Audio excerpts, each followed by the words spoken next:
Bismillahirrahmanirrahim. Assalamualaikum warahmatullahi wabarakatuh. Selamat pagi dan salam sejahtera untuk kita semua.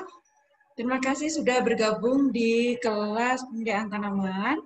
Dan sebelumnya saya ingin memperkenalkan diri terlebih dahulu. Nama saya Prita Sari Dewi. Saya bernaung di Laboratorium Pembudidayaan Tanaman dan Bioteknologi, Program Studi Agroteknologi. Hari ini kita akan membahas mengenai kaitan antara bioteknologi dan pemudidayaan tanaman.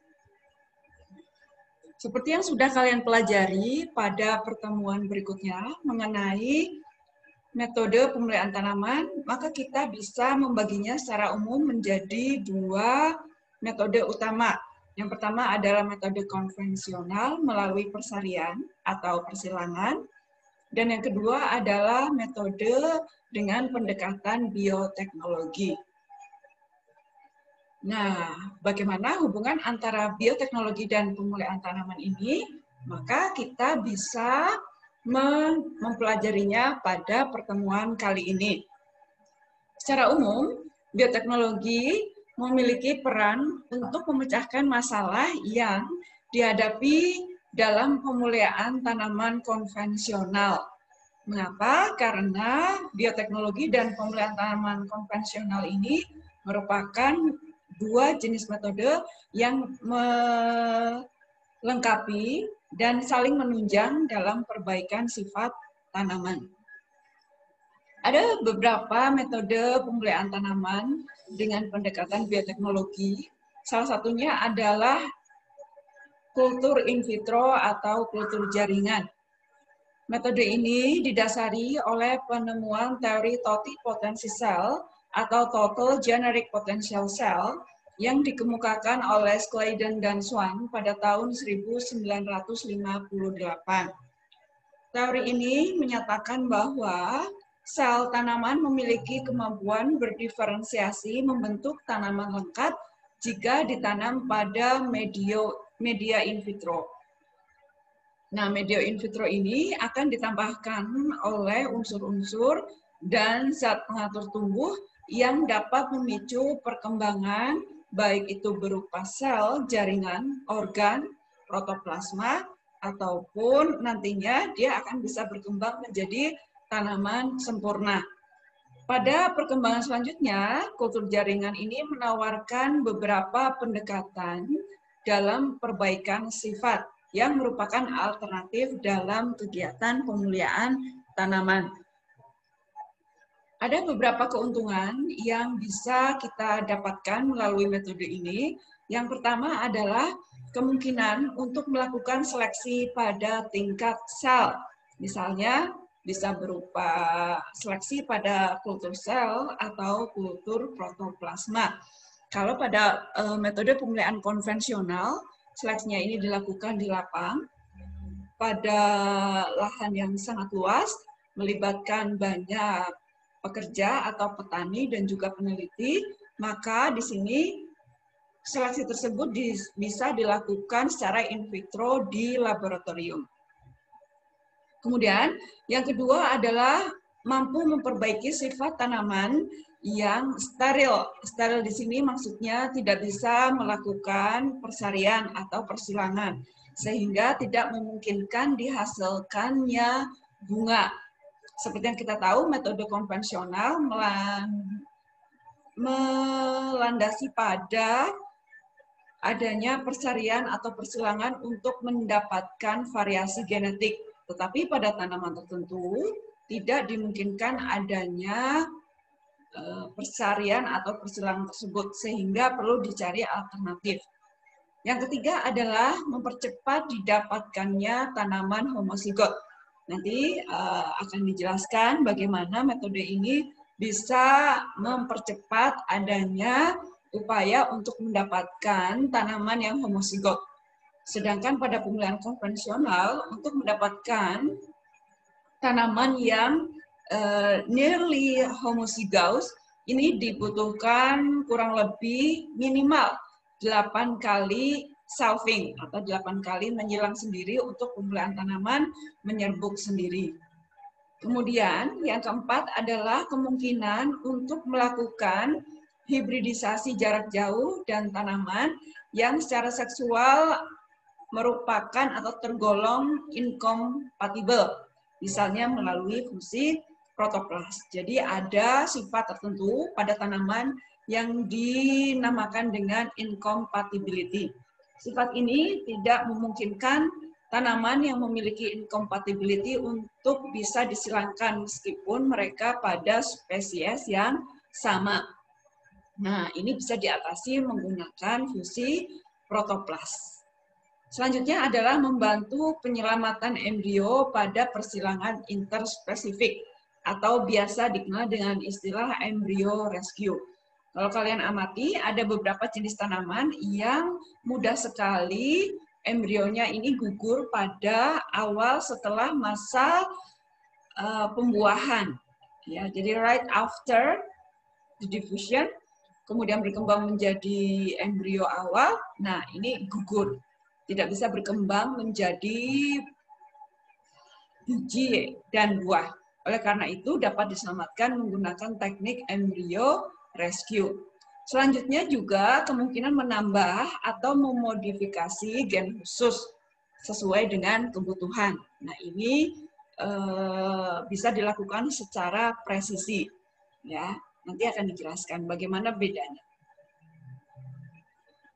Kemudian kultur jaringan bisa dilakukan menggunakan beberapa pendekatan. Yang pertama adalah bisa melakukan perbanyakan klonal. Klonal ini dari kata klon, ya, memiliki materi genetik yang sama. Yang kedua adalah penyelamatan embrio atau embrio rescue, tadi sudah disinggung. Yang ketiga adalah kultur anter atau kultur serbuk sari, ya, atau ada juga yang menggunakan kotak sarinya. Yang keempat adalah variasi somaklonal, dan yang kelima adalah hibridisasi somatik atau fusi protoplas. Kita akan bahas satu demi satu. Yang pertama adalah untuk perbanyakan klonal, memiliki beberapa manfaat sebagai berikut.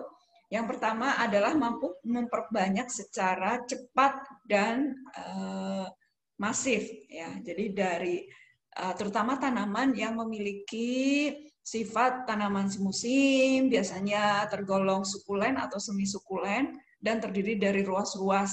Ini mudah sekali untuk diperbanyak secara cepat, misalnya pada tanaman krisan, kentang, dan lain-lain. Kemudian yang kedua adalah upaya untuk mendapatkan tanaman bebas penyakit. Ini bisa dilakukan menggunakan teknik shoot tip meristem culture. Ya, jadi yang diambil adalah bagian meristem di shoot tipnya, ujungnya, kurang lebih ukuran yang diambil adalah 0,1 cm atau kurang lebih sekitar 1 mm. Jadi kecil sekali. Kalau sudah lebih dari 3 mm, biasanya sudah tidak tergolong sebagai bagian meristem, sehingga rawan mengalami serangan penyakit yang diturunkan dari mother plant atau dari induknya. Kemudian selanjutnya adalah untuk penyimpanan plasma nutfah. Kalau kalian bayangkan, pada satu jenis tanaman saja, plasma nutfahnya bisa terdiri dari ratusan, ya, bisa berupa genotip, atau aksesi, atau varietas, atau kultivar. Kalau semua ditanam di lapang dan harus terus-menerus diperbaharui, terutama untuk tanaman berbiji, karena apa? Kalau sudah lewat dari 3 bulan, biasanya viabilitasnya turun. Unless mereka disimpan pada kondisi yang tepat, itu bisa lebih panjang gitu ya. Nah, tapi dengan kultur jaringan ini kita bisa perbanyak mereka di lab. Ya, jadi bisa menghemat lebih banyak ruang, kemudian tenaga, dan juga biaya. Kemudian yang pertama adalah tanaman bebas penyakit ini dapat diperoleh dari kultur tunas meristem, atau bisa juga kita mengkombinasikannya dengan perlakuan suhu panas, ya, kurang lebih suhunya ini maksimal 40 derajat Celcius. Lebih dari situ biasanya bisa mematikan dari si meristem tersebut. Contoh untuk mendapatkan tanaman bebas virus. Virus ini akan terbawa bahkan jika tanaman diperbanyak secara aseksual atau melalui perbanyakan klon. Ya, jadi kalau kalian punya mother plant atau tanaman induk yang sudah terkena virus, dan sifat virus ini adalah dia bisa menyebar secara sistematis dari satu jaringan ke jaringan yang lain, maka otomatis bagian vegetatif yang lain sebagai upaya perbanyakan klonal ini juga akan terkena. Oleh karena itu, kalau si induknya sudah terkena virus, biasanya anakannya juga pasti akan terkena virus tersebut, sehingga lebih baik tidak digunakan lagi untuk perbanyakan secara masif ya, atau mass propagation.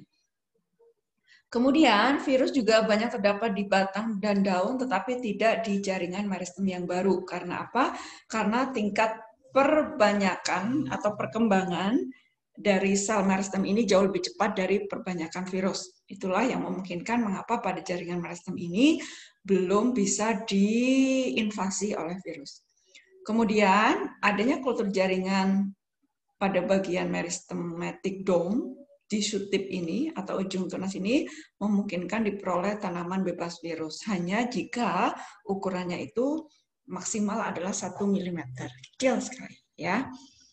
Kemudian yang kedua adalah untuk penyimpanan plasma nutfa, biasanya dikenal dengan istilah cryopreservation pada suhu minus 96 derajat Celcius.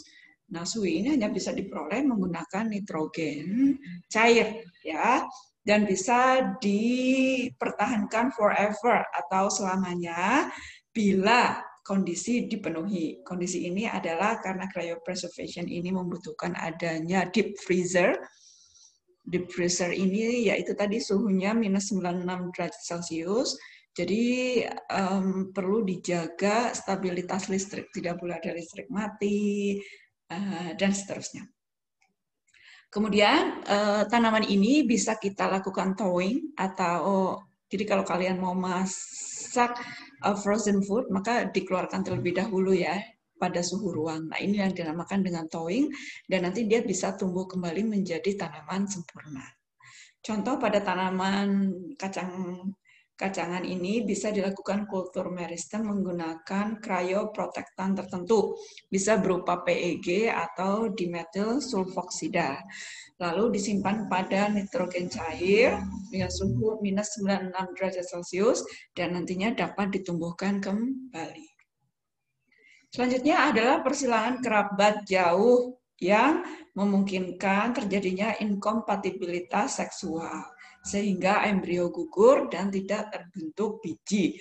Maka kita bisa kulturkan embrio tersebut pada media yang sudah disterilisasi atau media aseptik. Kesulitan umumnya adalah mendapat eksplan embrio yang utuh dan komposisi media yang sesuai atau optimasi media kultur. Makin muda umur embrio, maka akan makin sulit mendapatkan embrio yang utuh dan media yang sesuai. Ya, jadi masing-masing penelitian ini ada tantangannya. Kalau di sini tantangannya adalah untuk mendapatkan komposisi media yang sesuai. Nanti ini bisa dibahas di mata kuliah yang lain ya, bagaimana cara mengetahui komposisi media kultur. Secara umum bisa dibagi menjadi media Murasige and School, kemudian ada juga media kombinasi yang lain ya atau modifikasi yang lain seperti Vaccine and Wen, kemudian N6, kemudian media dengan tambahan zat PT tertentu. Tapi secara umum media kultur in vitro ini terdiri dari dari komposisi unsur makro, unsur mikro, kemudian vitamin, lalu ada zinc, ada juga zat pengatur tumbuh, dan nantinya ini akan dikentalkan kalau mau dibuat media padat menggunakan tambahan agar ya. Kalau menggunakan media cair maka tidak perlu ditambahkan dengan agar. Kemudian penyelamatan embrio F1, F1 artinya filial 1, hasil persilangan dari tetua 1 dan tetua 2. Ini bisa ditujukan untuk ketahanan terhadap penyakit, suhu tinggi, dan juga ketahanan terhadap cekaman baik abiotik maupun biotik. Nah, selanjutnya adalah kultur anter, atau anter ini adalah kotak sari, ya. Di dalam kotak sari itu kalau mengalami pemecahan namanya adalah pollen atau serbuk sari. Tujuannya adalah mendapatkan tanaman haploid dalam waktu singkat yang berasal dari tanaman heterozigot dengan cara menggandakan sifat haploid butir polen yang ditumbuhkan. Ya, jadi di sini kita bisa mendapatkan tanaman double haploid, harapannya dalam waktu yang lebih singkat. Kemudian bisa juga menghasilkan mutan unggul dengan cepat dari sel-sel homozigot tersebut. Keuntungannya adalah homozigositas dapat diperoleh dalam satu generasi, lebih cepat jika dibandingkan dengan generasi inbreeding atau melalui persilangan sendiri atau selfing yang mencapai 5-6 generasi, bahkan bisa sampai 8 generasi. Kemudian pada tanaman double haploid, homozigot lengkap dapat diperoleh pada semua lokus. Ya, jadi karena material pertamanya adalah separuh dari keseluruhan genom, maka begitu di double haploidkan atau diploidisasikan, maka harapannya adalah ploidisasi atau haploid di double haploidnya itu terjadi pada semua lokus. Sedangkan pada tanaman inbreeding ini biasanya masih ditemui adanya heterozigositas yang persentasenya makin lama makin sedikit, tetapi masih ada. Seperti itu. Oleh karena itu, pada upaya penyediaan bibit ini masih perlu dilakukan raw growing. Ya, jadi mengambil yang off type atau tidak sesuai dengan deskripsi. Kemudian sifat resesif akan muncul sehingga mudah digunakan untuk menghilangkan sifat tertentu. Seperti yang kita tahu, kebanyakan tanaman itu berada pada kondisi diploid. Sehingga kalau kita mendapatkan tanaman yang haploid dan kemudian di double haploidkan, maka akan berada pada kondisi entah itu kondisinya homozigot resesif atau homozigot dominan, tetapi jelas tidak dalam kondisi heterozigot. Apa maksudnya? Heterozigot itu adalah kalau diibaratkan dengan simbol A besar A kecil. Kemudian homozigot dominan itu bisa A besar A besar, dan homozigot resesif itu A kecil A kecil. Jadi kalau dari haploid, misalnya berupa A kecil saja atau A besar saja, kalau di double haploidkan maka akan menjadi A besar atau A kecil A kecil. Ya. Nah, itu otomatis akan berbeda sifatnya dengan kondisi heterozigot. Silahkan perhatikan bagian berikut yang merupakan perbandingan antara conventional breeding atau pemeliharaan tanaman tradisional atau konvensional dan haploid breeding. Pada conventional breeding, kita akan berusaha menyilangkan antara tetua 1 dengan tetua 2 untuk menghasilkan F1, dan selanjutnya dari F1 tersebut kita lanjutkan pada F2 dan seterusnya sampai kurang lebih F8. Di sini ada tulisan near homozygous lines. Artinya apa? Nearly itu, mendekati ya. Jadi belum 100% homozygous lines. Sedangkan pada haploid breeding di sini maka kita bisa lakukan upaya persilangan antara parental 1 dengan parental 2. Ini akan menghasilkan F1. Dari F1 itu lalu dilakukan kultur anter ya untuk menghasilkan haploid. Lalu dari haploid tersebut diupayakan untuk dilakukan penggandaan kromosom menjadi double haploid plants ya, dan seterusnya. Di sini maka perbedaannya adalah kalau pada haploid begitu kita lakukan upaya penggandaan kromosom dari haploid menjadi double haploid, maka penggandaan ini diharapkan terjadi pada semua lokus secara otomatis. Selanjutnya adalah variasi somaklonal. Kalau kalian dengar kata variasi dan somaklon, tentu saja ini merupakan suatu kata yang agak jauh ya. Variasi itu artinya keragaman, dan somaklonal itu, somatis itu artinya jaringan tubuh, dan klon itu artinya informasi genetik yang sama ya. Jadi di sini suatu hal yang berbeda tapi berusaha dipadukan. Adanya variasi pada bagian vegetatif tanaman. Wah, ini sesuatu yang unik ya. Oleh karena itu, maka di sini teknik ini merupakan salah satu teknik kultur in vitro yang mengupayakan adanya keragaman pada saat kita melakukan teknik kultur in vitro. Mengapa? Karena variasi somaklonal ini terkadang ditemui pada saat kita melakukan upaya subkultur yang melebihi 7 kali subkultur. Apa yang dimaksud dengan subkultur?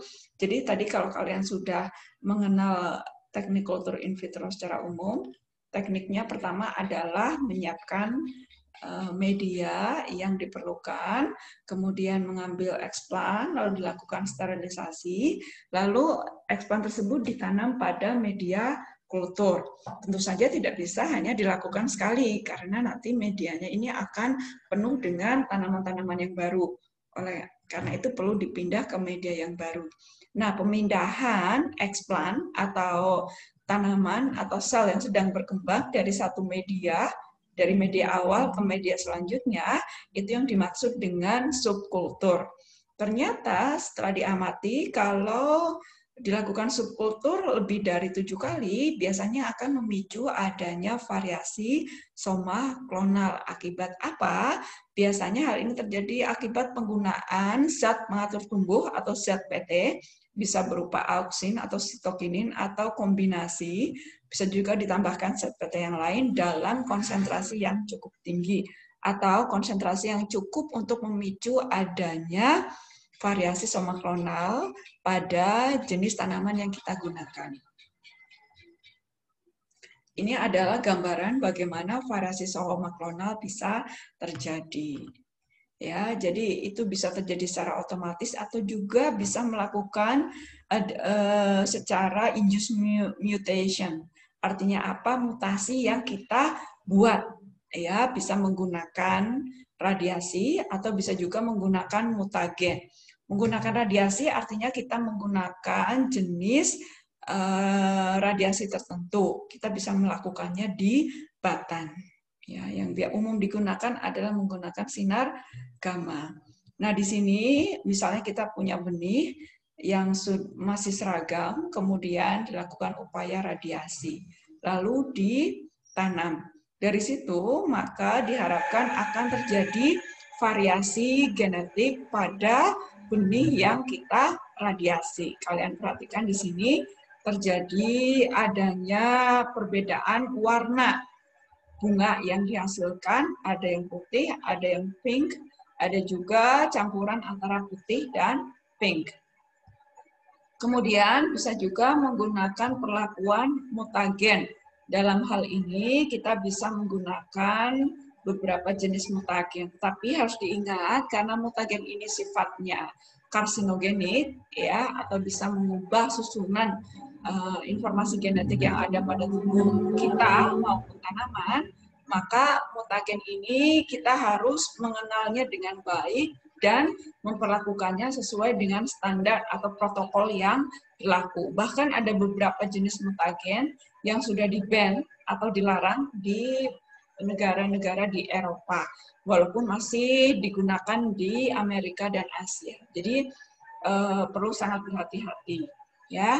Nah, di sini mutagennya bisa kita tambahkan ya, atau eksplan kita rendam pada mutagen atau bisa ditetesi tergantung kebutuhan. Lalu kita menginduksi kalus. Kalus ini bisa diidentifikasikan sebagai sel-sel yang sedang sangat aktif membelah. Ya, jadi mereka belum memutuskan akan menjadi tunas atau akar, tetapi mereka masih berupa sel-sel yang sangat aktif membelah. Dari situ diharapkan akan terjadi variasi yang dinamakan dengan somatik, variasi somaklonal pada kondisi atau pada tahapan somatic embryogenesis, dan nantinya akan berkembang menjadi tanaman sempurna seperti ini. Nah, ini adalah gambaran variasi somaklonal yang lain dari tanaman. Lalu kita ambil sedikit sebagai eksplan. Tentu saja syarat bagian tanaman untuk bisa dijadikan sebagai eksplan juga ada. Di antaranya adalah bagian tanaman tersebut harus masih muda. Mengapa? Jaringan yang muda itu identik dengan adanya jaringan meristem. Ya, jadi bukan hanya untuk mendapatkan tanaman bebas virus saja, tapi juga untuk memudahkannya pada saat kita beriset PT dari luar, maka dia diharapkan akan bisa merespon dengan baik. Lain halnya dengan jaringan yang sudah tidak meristem, biasanya tidak akan responsif terhadap zat PT yang kita tambahkan. Lalu dari situ kita induksi ke arah kalus, ya. Di sini ada dua cabang, bisa berupa suspensi kalus. Kalau suspensi kalus ini biasanya digunakan pada media cair, ya, dan digojok menggunakan shaker atau penggojok. Nah, dari sini nanti bisa kita seleksi untuk ketahanan terhadap cekaman baik abiotik atau biotik. Kemudian dari situ kita lakukan seleksi dan pada akhirnya akan didapatkan tanaman yang bisa kita perbanyak dan dilakukan pengujian di lapang. Kemudian pada panah yang kedua di sini dari kalus kemudian dilakukan kultur kalus, bisa dilakukan langsung regenerasi tanaman, bisa juga di sini kalus tersebut ini di media padat ya, kita seleksi menggunakan atau sesuai dengan tujuan pemulihan kita, bisa berupa ketahanan terhadap cekaman biotik atau abiotik. Selanjutnya adalah fusi protoplas. Tujuannya adalah untuk menyatukan antara satu tanaman dengan tanaman yang lain yang mengalami permasalahan pada kondisi generatif dari tanaman tersebut. Jadi mereka pada intinya tidak bisa melakukan persarian atau persilangan secara alami sehingga perlu dibantu dengan adanya fusi protoplas.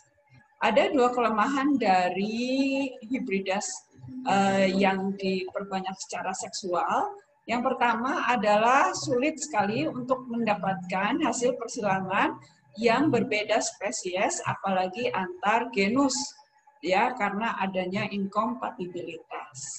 Ya. Kemudian yang kedua, sitoplasma pada perkawinan seksual ini biasanya berasal dari tetua betina. Ya.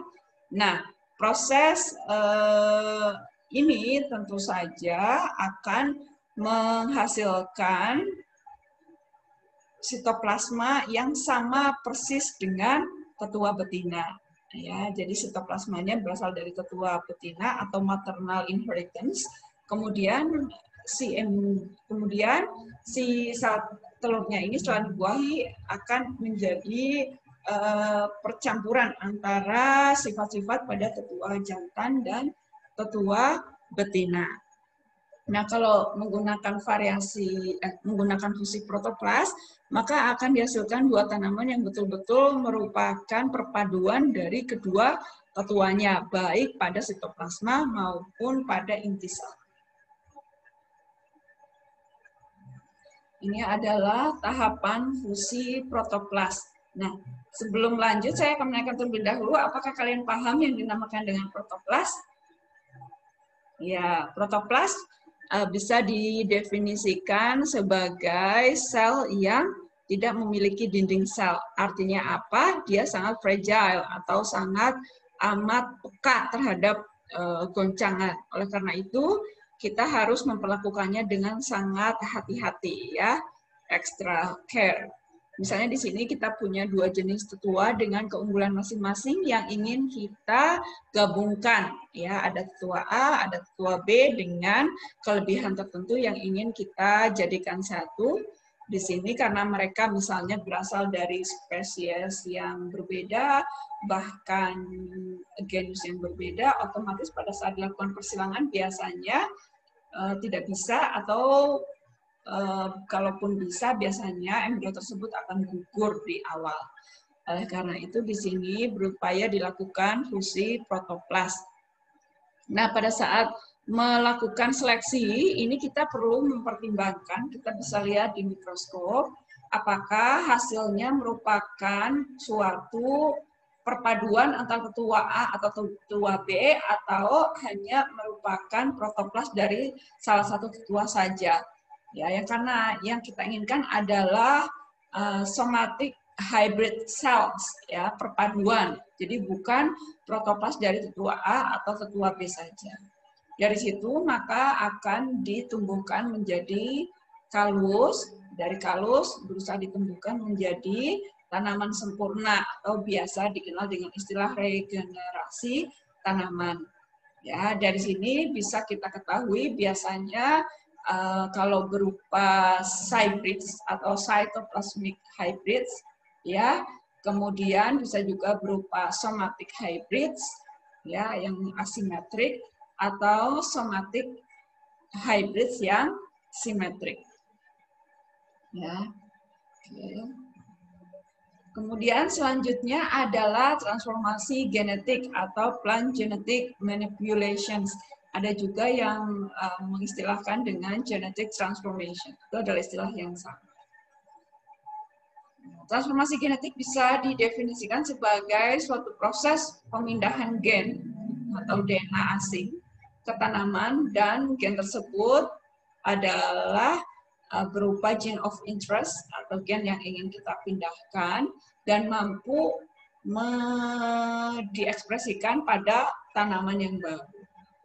Caranya adalah kita melakukan, kalau kalian di komputer ya, biasa melakukan cut and paste suatu bagian tertentu dari yang sedang kalian kerjakan, maka di sini kita menggunakan juga gunting dan juga lem molekuler supaya kita bisa memotong gen dan kemudian menempelkannya pada genom yang baru.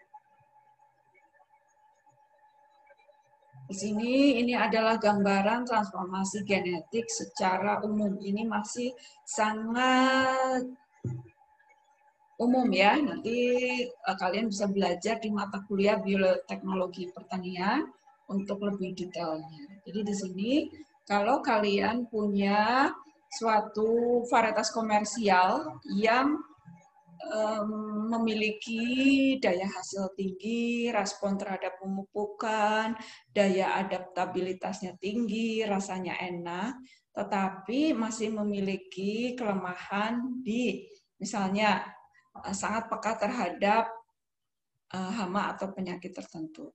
Di sisi lain, kalian misalnya punya genotipe atau varietas atau kultivar yang rasanya tidak terlalu enak, daya hasilnya biasa-biasa saja atau bahkan rendah, tetapi punya sifat ketahanan, maka ini kita bisa gunakan sebagai tetua donor untuk menghasilkan gene of interest. Jadi kita harus bisa mengisolasi gen yang kita inginkan dari tanaman yang toleran tersebut, kita ambil gennya, kemudian kita sisipkan ke varietas komersial yang ingin kita tingkatkan ya sifat unggulnya. Di sini metode yang digunakan bisa secara langsung atau tidak langsung. Secara langsung kita bisa menggunakan particle bombardment, ya, sebuah alat yang menggunakan bantuan helium untuk bisa menembakkan bagian bagian DNA yang ingin kita tambahkan pada tanaman yang baru dengan kecepatan tertentu. Ya, ukurannya kecil sekali. Biasanya kita menggunakan perantara emas, ya, partikel emas yang sudah dibuat dengan diameter yang sangat kecil yang memungkinkannya untuk bisa menembus ke dalam genom tanaman yang ingin kita perbaiki sifatnya. Yang kedua adalah transformasi tidak langsung menggunakan Agrobacterium, bisa berupa Agrobacterium tumefaciens atau Agrobacterium rhizogenes. Ya, jadi kita menggunakan perantara bakteri tertentu untuk bisa melakukan transformasi genetik.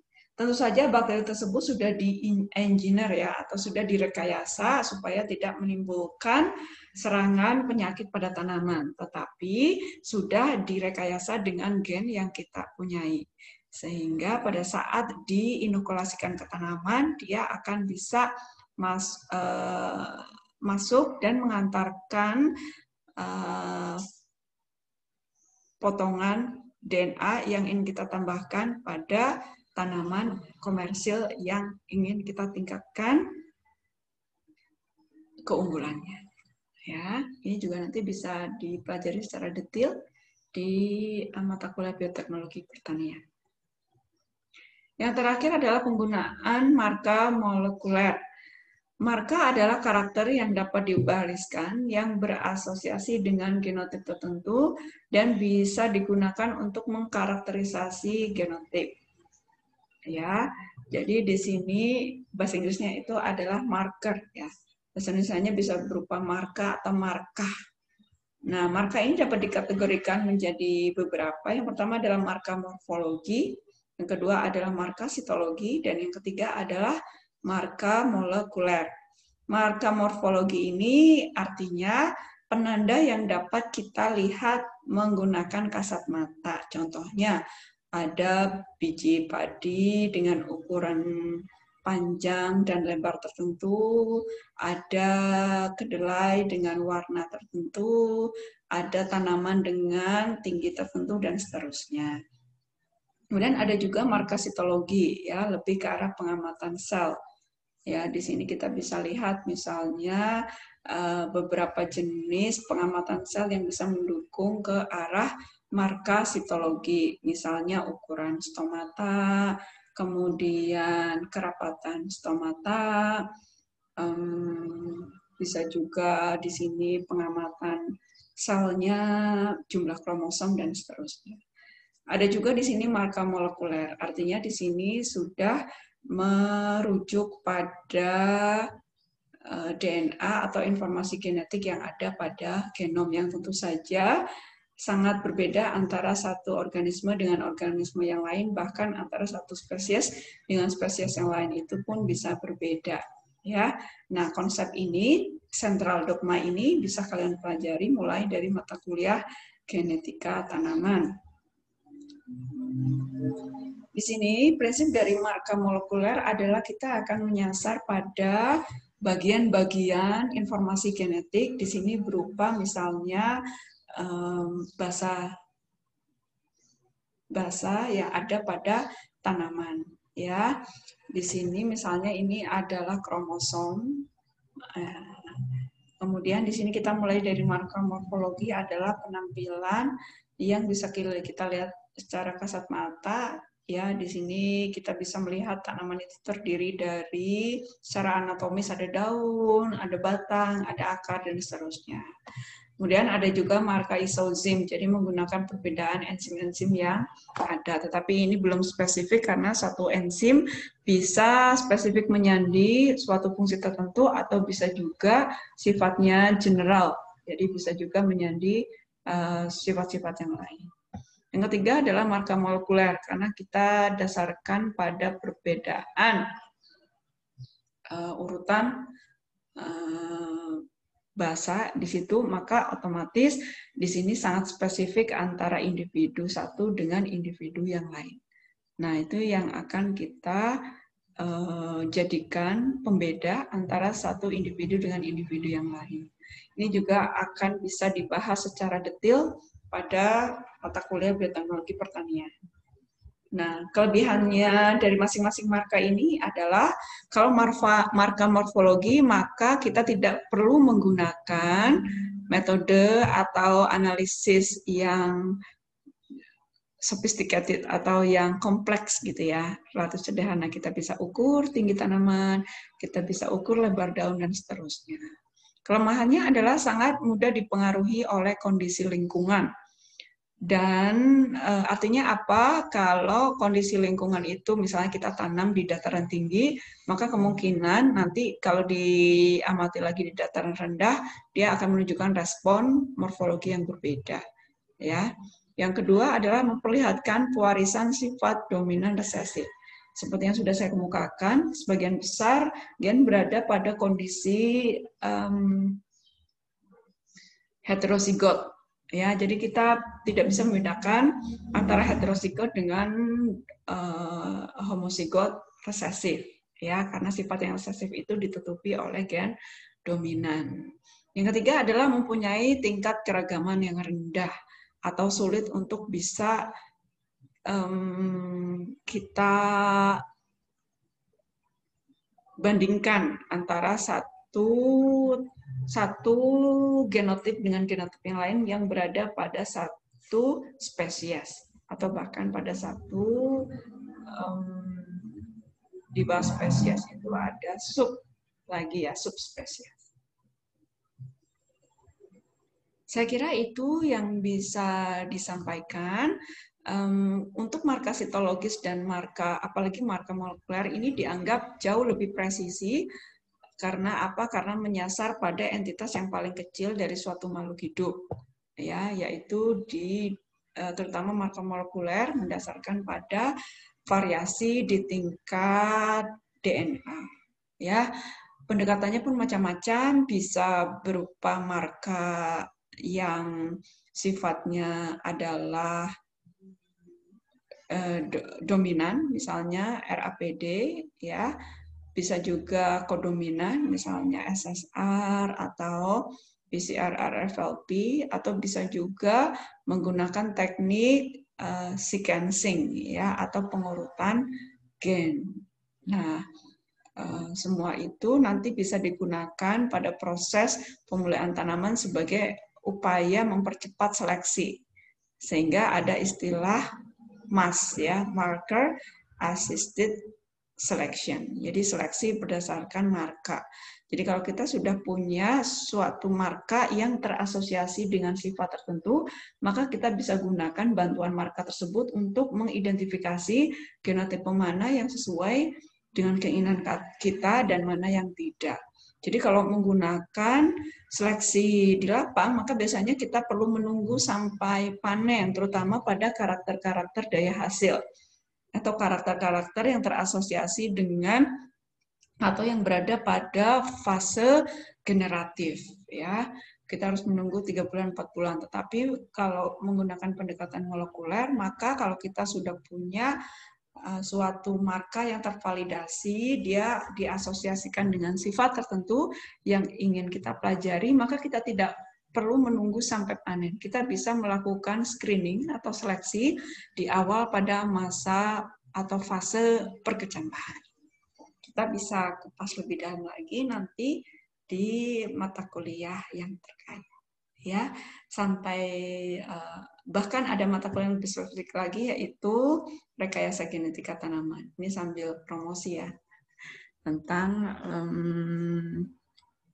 pendalaman ya atau pilihan pada saat kalian sudah semester 5 atau 6 ya. Saya kira itu yang bisa disampaikan untuk hari ini. Kalau ada yang mau ditanyakan, silakan ditanyakan di grup WA. Nanti akan coba saya respon. Terima kasih atas perhatiannya. Mohon maaf bila ada yang kurang berkenan. Billahi taufiq wal hidayah. Wassalamualaikum warahmatullahi wabarakatuh.